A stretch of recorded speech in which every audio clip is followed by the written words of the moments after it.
In this video, I will show you how to move your domain name from one of your websites built using Hostinger Builder to another one also built using Hostinger Builder without losing any file from both websites.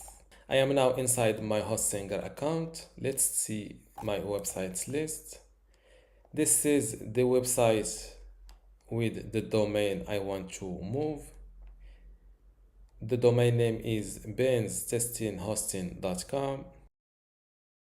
Both websites are built using Hostinger Builder, as you can see from these little icons. And this is the website I want my domain name to be linked to. To move your domain, first click on these little three dots next to your website connected with your domain name and hit duplicate website. Click on select plan.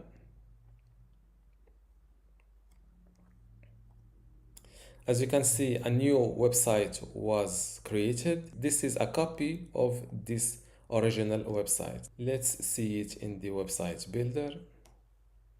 As you can see, the design of my website was duplicated completely with a new temporary domain, or an ugly domain as I call them. Now head back to your websites list. Now what I will do is to first delete this website in order to release this domain name. To delete your domain name, click on these little three dots and hit delete. Click I understand and hit delete again. As you can see, my website is being deleted and this is a confirmation.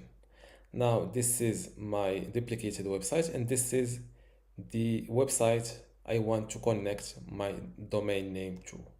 Let's check it another time. As you can see, now click on edit website to go to website builder, and with your mouse hover over this long link and click on connect domain.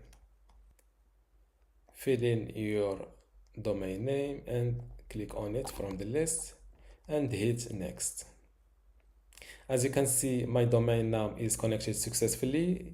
Now go back to your Hostinger Builder. Don't forget to update your website. Now let's see our website live. As you can see, now this domain name is connected to my second website. And this is how to move a domain name to another website in Hostinger Website Builder.